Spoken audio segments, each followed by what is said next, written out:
तो कांशीराम जी पुणे में नौकरी करते थे, हर दिन लोग अपने नौकरी पर चले जाते थे। वहाँ एक राजस्थान का दीना भाना नाम का अपने स्वीपर समाज का, भंगी समाज का भाई था।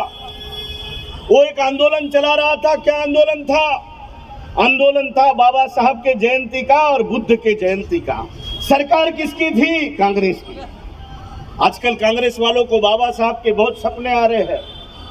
ये हमारे बस्तियों में आकर बोलते कि हमें संविधान बचाना है। कांग्रेस के लोग हमारे मुसलमान भाइयों के बीच में जाकर बोलते हैं संविधान बचाना है। अरे तुम क्या संविधान बचाओगे? हम बाबा साहब के बच्चे हैं, हम ताकत रखते हैं कि हम हमारा संविधान बचाएंगे। ये हमारे बस्तियों में आकर बोलते हैं कि हमें इस देश का संविधान बचाना है। उस बारे में भी मैं बोलने वाला हूँ। मगर साहब कांशीराम जी नौकरी के सिलसिला में पुणे में आए और पुणे में आने के बाद वो नौकरी करने लगे। तो रोज वो अपने ऑफिस में चले जाते। वहाँ एक बंदा था, बहुत दिन रात वो हल्ला मचा रहा था, न्याय दो न्याय दो न्याय दो। अरे कांशीराम जी को लगा भाई कौन आदमी है, इसको मिलना चाहिए। एक दिन कांशीराम जी उसके पास चले गए और बोले लगे भाई क्या बात है, क्या चाहते हो? तो वो बंदा बोला कि साहब आप ठहरे, श्यामलाल जी आप जरा बैठ जाइए। आप ठहरे, ऊंचे जाति वाले लोग, आपको क्या पता है कि हम पे क्या अन्याय हो रहा है? तो कांशीराम साहब ने उसको बोला भाई तुझे कैसे पता मैं ऊंचे जाति का आदमी हूँ? साहब आप गोरे चिट्टे दिखते हो, आप तो भाई दलित हो ही नहीं सकते। तो कांशीराम साहब बोले भाई मैं भी दलित हूँ, मगर मैं पंजाब वाला रामदासिया हूँ, उधर वाला हूँ, हिमालय के पास रहता हूँ, तो पैदाइशी गोरा चिट्टा हूँ। तो फिर कांशीराम साहब ने उसका पूरा सुन लिया और फिर उसने एक किताब कांशीराम साहब को गिफ्ट करी। किताब का नाम था एनिहिलेशन ऑफ कास्ट। किताब का क्या नाम था? Annihilation of caste. वो किताब कांशीराम साहब ने एक रात में कम से कम 7 बार पढ़ी। वो खुद को कोसने लगे और किताब पढ़ने के बाद वो दीना भाना को मिलने गए और उसका पूरा आंदोलन उसके बाद में मान्यवर साहब कांशीराम जी ने चलाया। और कांशीराम साहब ने उस समय में कसम खाई, जिन लोगों ने बाबा साहब के जयंती की छुट्टी नकारने का काम किया, बुद्ध की जयंती की छुट्टी नकारने का काम किया, जब तक उनकी इस देश से छुट्टी ना कर दूंगा तो मेरा नाम कांशीराम नहीं। ऐसी शपथ वहाँ कांशीराम साहब ने ले ली। और लेने के बाद में उनके माता पिता ने उधर फिर उनकी शादी ब्याह रचाने का काम शुरू कर दिया। कांशीराम जी ने अपने माता जी को एक खत लिखा और उसमें गुरु गोविंद साहब की एक बात लिखी भाई, कि आपने खत में लिखा कि हे माँ तू ये क्यों नहीं चाहती कि तेरा बेटा कांशीराम समाज के लिए कुर्बान हो जाए। ये खत में उन्होंने लिखा शादी नहीं करूंगा, घर नहीं जाऊंगा, 1 रुपए की प्रॉपर्टी नहीं बनाऊंगा। आपको नहीं मिलाया है, क्या कुछ करेंगे? हमें बोल रहे देश का संविधान खतरे में है। इस देश में अभी तक 128 बार देश के संविधान का संशोधन हुआ है। कितनी बार हुआ है? 128 बार। और उसमें से 113 बार कांग्रेस ने किया है। ये क्या संविधान बचाएंगे? बताओ, ये संविधान बचा पाएंगे? बताइए जरा, आवाज निकालिए, संविधान बचा पाएंगे? नहीं। राहुल गांधी संविधान बचा पाएंगे? नहीं। अरे जब बाबा साहब ने संविधान सभा का चुनाव लड़ा, यहाँ बंबई में रहा करते थे बाबा साहब, जोगेंद्रनाथ मंडल पश्चिम बंगाल से बंबई में आए।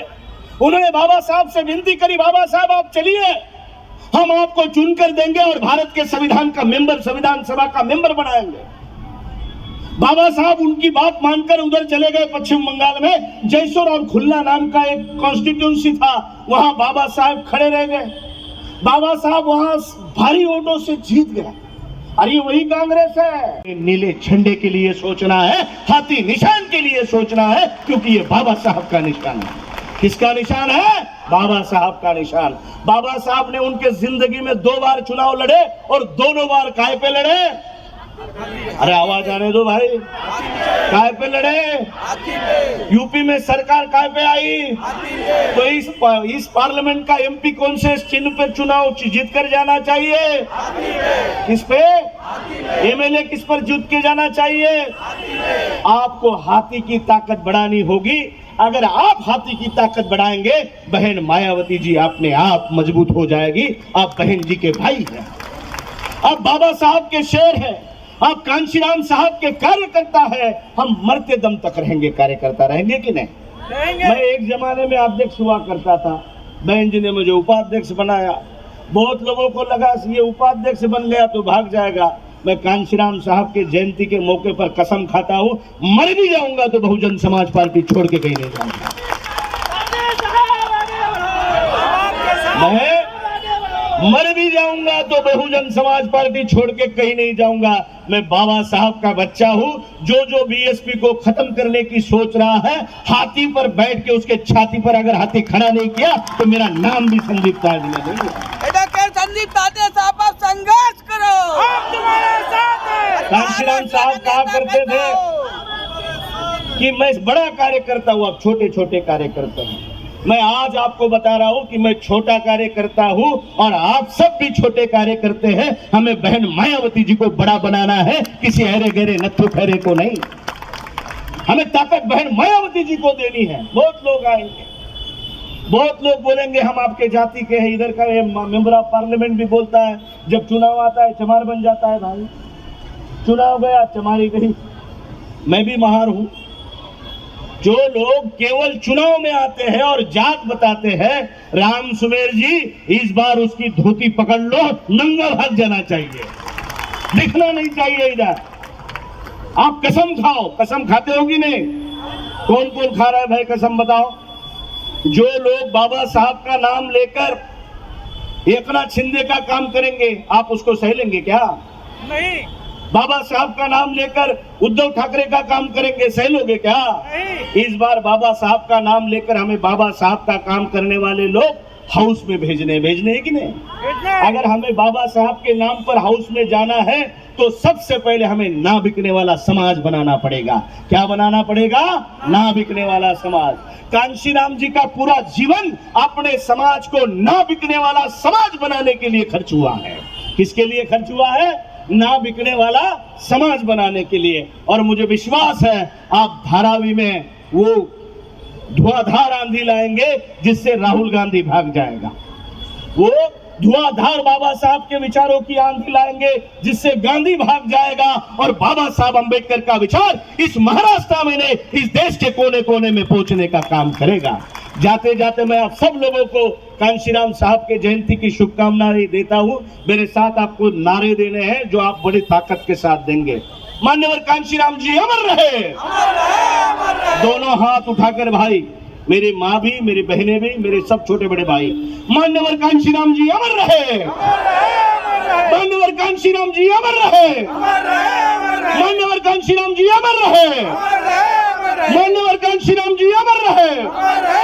बहन मायावती जी जिंदाबाद, जिंदाबाद जिंदाबाद। बहन मायावती जी जिंदाबाद, जिंदाबाद जिंदाबाद। बहन मायावती जी जिंदाबाद, जिंदाबाद जिंदाबाद। मान्य आकाश आनंद जिंदाबाद, जिंदाबाद जिंदाबाद। मान्य आकाश आनंद जिंदाबाद, जिंदाबाद जिंदाबाद। मान्य आकाश आनंद जिंदाबाद। जिंदाबाद बहन जिंदाबाद। कुमारी मायावती जी आप संघर्ष करो, हम तुम्हारे साथ बहन कुमारी मायावती जी आप संघर्ष करो, हम तुम्हारे साथ बहन कुमारी मायावती जी आप संघर्ष करो। हम तुम्हारे साथ। बहन मायावती जी जिंदाबाद, जिंदाबाद जिंदाबाद। बहन मायावती जी जिंदाबाद, जिंदाबाद जिंदाबाद। मान्य आकाश आनंद जिंदाबाद, जिंदाबाद जिंदाबाद। मान्य आकाश आनंद जिंदाबाद। जिंदाबाद जिंदाबाद। इतना ही यहाँ कहता हूँ, आपकी रजा लेता हूँ। जय भीम, जय भारत, धन्यवाद। धन्यवाद धन्यवाद सर।